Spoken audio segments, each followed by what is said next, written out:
Hindi, nakakadiri yan. Hindi ko gagawin yan. At may nakuha akong Happy Meal. Wow, sakto sa gusto ko. Bubuksan ko na. Kaya, hamburger at fries? Ang sarap ng fries. Wow, isasawsaw ko ito sa chocolate sauce.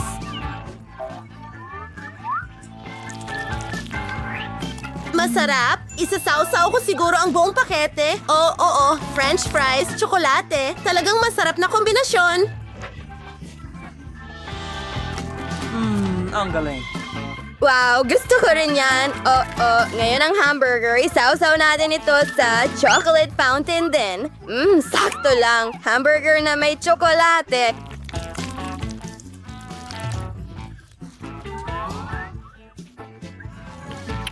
Gaano kasarap? Wow, ito ang pinakamagandang bagay na natikman ko. Anong tanghalian? Ngayon, ikaw naman. Ayoko. Ang sama nila. Nakakatakot.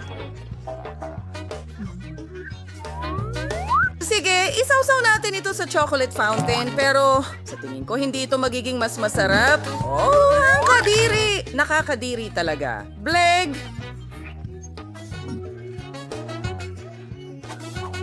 Pero, marahil, ilulubog ko ang natitira sa tsokolate para mas maging masarap. Sige, gawin natin ito. Isusubo ko na at, iinom ako ng tsokolate. Banlawan natin. Oh, mas mabuti na.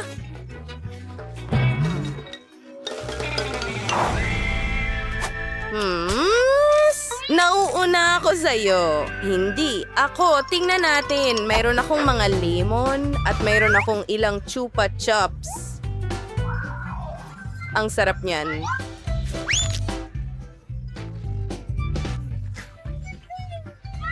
Isasawsaw ko ito sa chocolate fountain.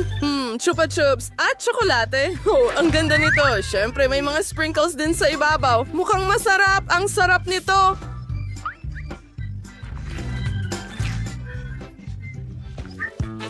Ano ang gagawin ko sa mga lemon? Siguro ilulubog ko ito sa tsokolate. Ayan. Sige pa. Ayoko kumain ng maasim na bagay eh. Sige, titikman ko ito.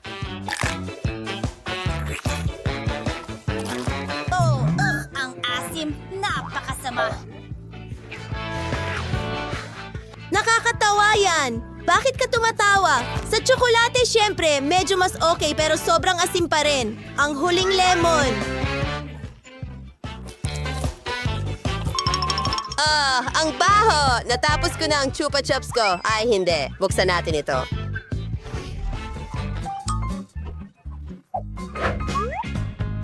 Wow, masarap na marmalades. Oh, hindi. Nakakuha ako ng pulang paminta. Pulang paminta at tsokolate? Baka mas mapabuti ito ng tsokolate. Susubukan ko.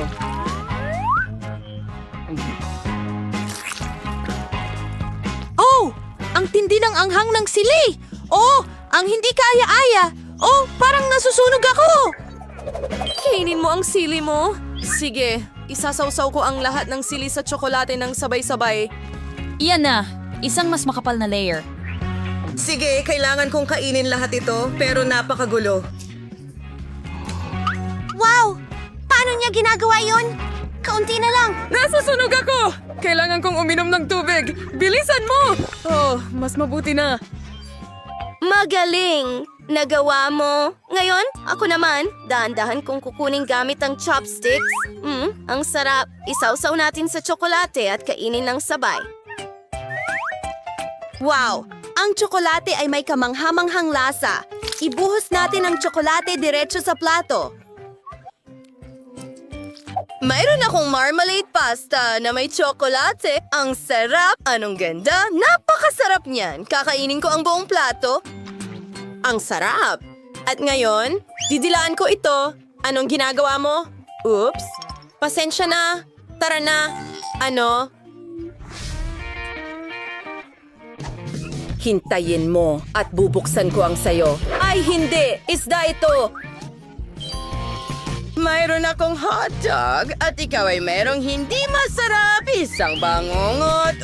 Ang isda ay natatakpan ng tsokolate at kailangan ko itong kainin. Oh, nakakadiri. Paano mo kinakain yan? Ayoko nang magdusa ng matagal. Kakainin ko na lahat ng sabay-sabay. Grabe. Ngayon, ikaw naman. Sige. Nakakatawa iyon, pero naghihintay na ang hotdog ko. Handa na itong kainin ng tsokolate. Magbuhos pa tayo. Hotdog at tsokolate. Ngayon, kakainin na kita. Sa totoo lang, napakabuti. Isasawsaw ko ito sa pinakatuktok. Napakasarap. Kailangan mong lagyan ng tsokolate ang lahat. Oh, oo, ang galing nun. Masarap kahit ano. Hayaan mong buksan ko ito.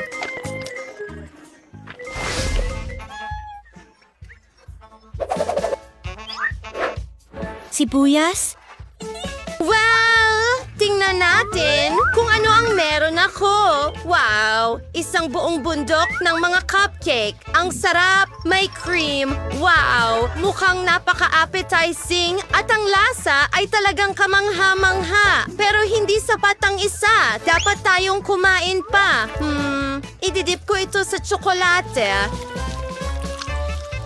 Tingnan natin. Oh, ang sarap nito. Talagang kamangha-mangha kasama ng tsokolate. Bigyan mo ako ng isa, pakiusap, kahit isa lang, at dagdag pa. Masaya rin isawsaw sa tsokolate.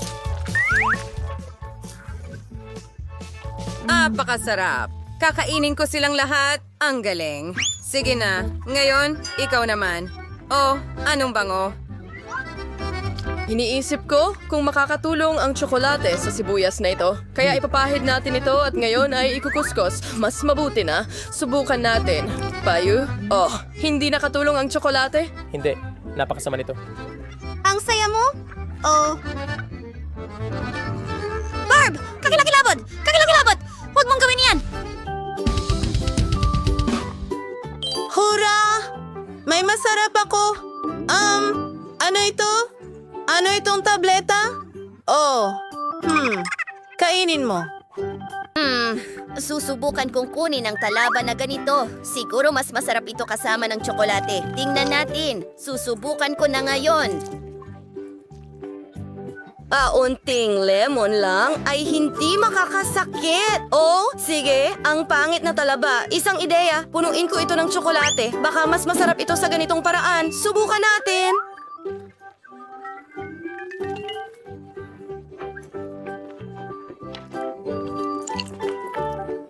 Hindi.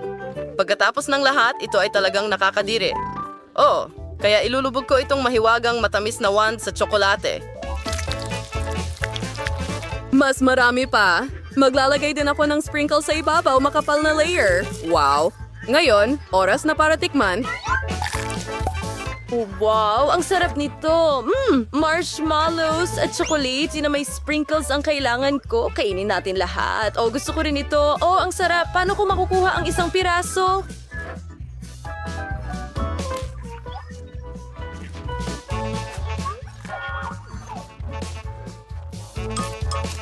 Nakayanan ko ang masarap na pagsubok na ito. Magunat tayo at... Oh, hindi. Oh, mga bulate yon. Ano ang meron ka dyan?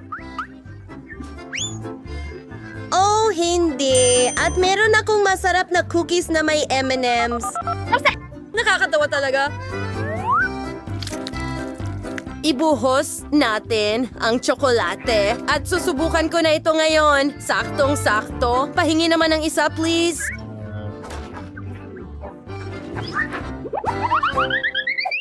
Hindi. Kakainin ko silang lahat ng sabay-sabay. Isawsaw sa chocolate fountain. Mas mabuti. Nom-nom-nom. Ang sarap. Oh, Diyos ko. Pasensya na. Ang galing. Ngayon, ikaw naman. Piyu. Ayoko itong gawin. Hindi. Oh, Diyos ko. Tara na. Kunin ang uod. Oh, sige, gagamit ako ng chopsticks. Ay, nako. Kinukuha ang mga bulate. Isinasaw sa chocolate fountain. Mga hilaw na bulate ang mga iyon. Oh, nakakadiri. Ayoko na itong gawin. Sige, ibubuhos ko na lang ang tsokolate sa mangkok. Baka mas maging okay ito. Kahit na, ano ba ang makakapagbago sa lasa ng mga bulate?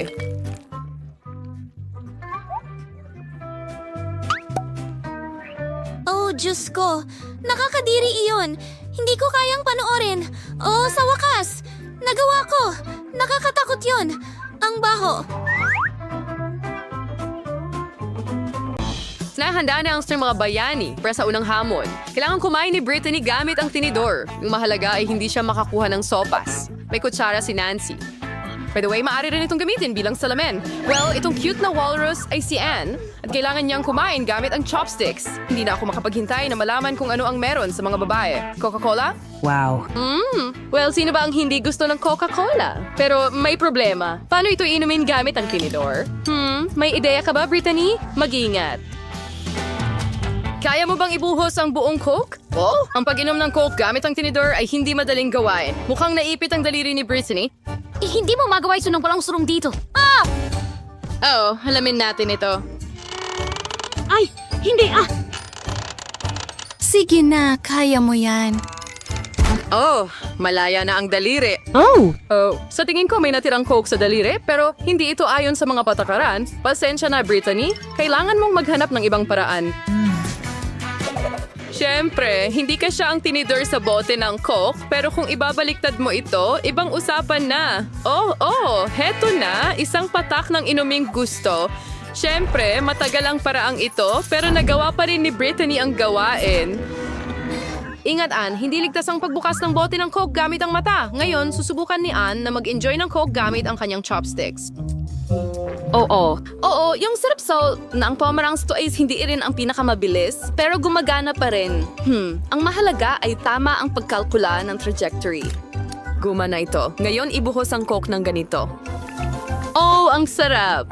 Ito ay katulad ng gamot na ibinigay sa akin ng lola ko, pero mas masarap ang cola.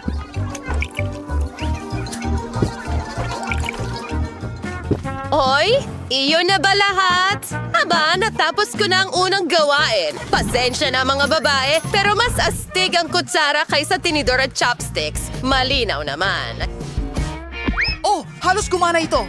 Oh, hindi yan! Ang bago kong damit ang mukha ko! Oh, hindi! Anong nangyayari? Basang-basa ako at nawawala. Seryoso!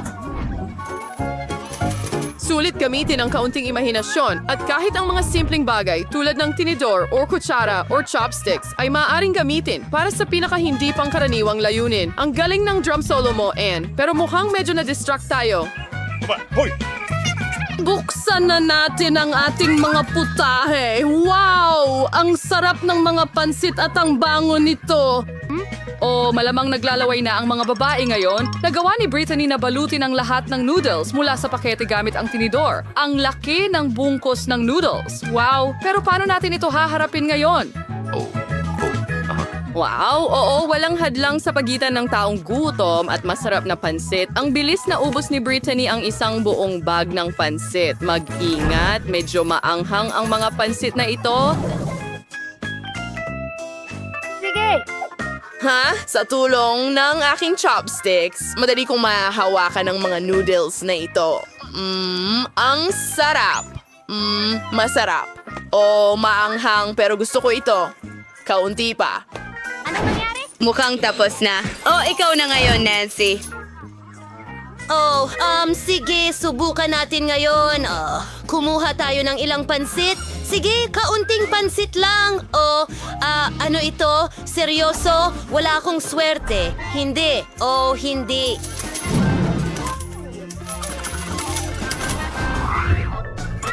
Mga burger? Sino ang hindi nagmamahal sa mga burger? Siyempre, lahat ay nagmamahal sa kanila. Pero ang pagkain ng burger gamit ang kutsara ay isang hamon pa rin. Ngayon tingnan natin kung paano ito haharapin ni Nancy. Wow! Mukhang nagawa ni Nancy na hiwain ang burger gamit ang kutsara na parang kutsilyo. Ang unang subo ng burger ay lumilipad papunta sa bibig.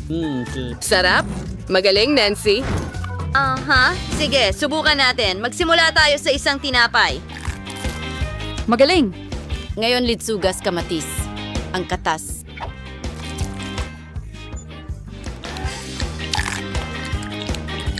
At sa wakas, ang pinakamasarap na bahagi. Oh, oo. Ang sarap. Si Brittany ay nakayanan din ang gawain.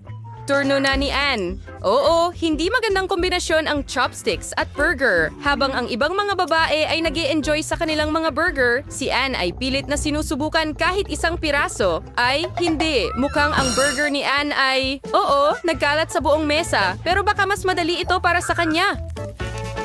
Wow, minsan ang mga pagkabigo na nangyayari sa atin ay nagdadala ng pinakamaraming kabutihan. Nakakarating si Anne sa patty. Oh, ang katas naman nito. Gayunpaman, kinain ni Anne ang kanyang burger. Pero mukhang si Britney pa rin ang nangunguna sa ating kompetisyon. Oo, tara na. Ano? Isang putahe lang? Ang kakaiba. Ano kaya ang nasa loob? Wow, isang chocolate fountain. Ang daming tsokolate dito. Sino ang mauuna? Binabad ni Britney ang kanyang tinidor sa tsokolate. Sa ganitong paraan, hindi ka makakakuha ng maraming tsokolate pero mas mabuti na ito kaysa wala. Oo, sulit ang pagsisikap para sa ganitong lasa. Hoy, sige. Ngayon, susubukan ni Anne na kainin ang tsokolate gamit ang mga chopstick. Ang sarap naman nito. Si Nancy marahil ang pinakamaswerte sa lahat. Tingnan mo kung gaano karaming tsokolate ang makukuha mo gamit ang kutsara. Oh, oo. Sandali. May naisip ako. Ayan na. Dahan-dahan.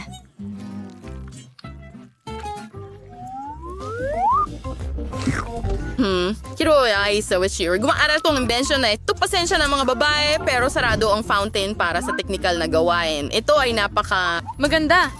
Yay! Wow, mukhang si Britney ay kasalukuyang nasa unang pwesto kasama si Nancy. Sino ang mananalo? Oh, mong size yung yung inyong mga kubiertos. Panahon na para subukan ng bagong putahe. Ano kaya ang makukuha ng ating mga bida sa pagkakataong ito?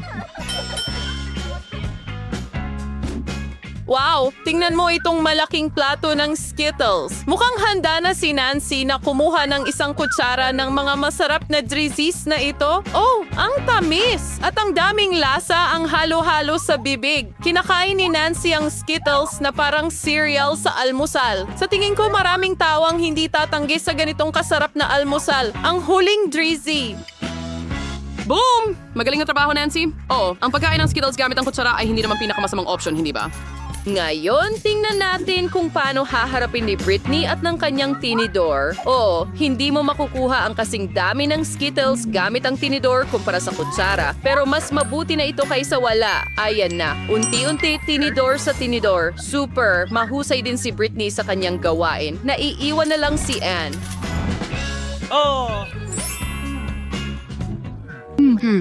Paano yon? Ang baho. Ito. Hindi, ito ngayon. Oh, gumana. Magaling. Halika sa akin. Naku. Oh, hindi. Britney, ayos ka lang ba? Sino ang mag-aakala na ang Skittles ay maaaring maging delikado? Pasensya na, Ann, pero malas ka ulit sa pagkakataong ito. Ang baho. Sa 3, 2, 1. Wow! May siyon! Agad na inilagay ni Britney ang kanyang mais sa tinidor.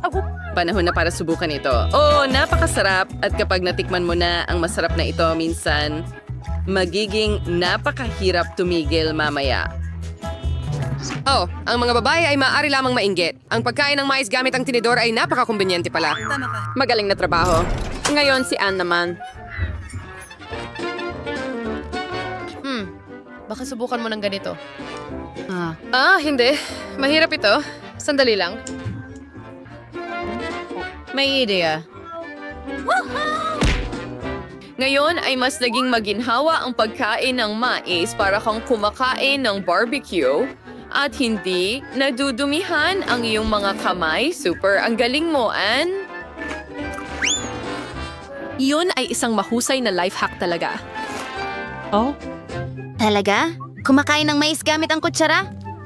Baka subukan mong hukayin ito ng ganito? O baka ganito? Hindi ito gumagana. Pasensya na, Britney. Hindi mahulaan ang mais na ito. Kuku! Woohoo!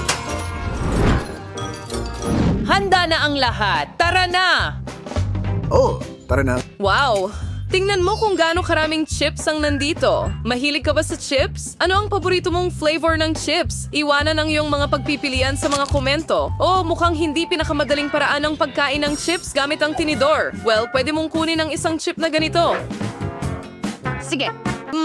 Ang sarap ng pagkalutong, ang galing. At sa ganitong paraan, hindi ka makakakain ng maraming chips ng sabay-sabay. Pero minsan, gusto mong patagalin ang kasiyahan. Wow, mukhang nagawa ni Ann na makakuha ng isang chip gamit ang kanyang chopstick. Oo, ang sarap naman. Tingnan mo kung gaano kabilis nawawala ang tore ng chips na ito. Magaling, Ann.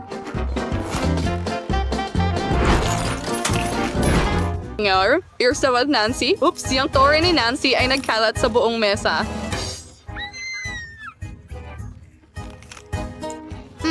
Baka gumana ito ng ganito. Halika, pumasok ka sa kutsara ko. Nakakainis na mga chips. Kaya, mag-sum up na tayo. Huray! Binabati si Britney sa karapat-dapat na tagumpay. Ang pilak na medalya ay napunta kay Nancy. Well, si Ann ay nasa ikatlong pwesto. Mga babae, mahusay kayo.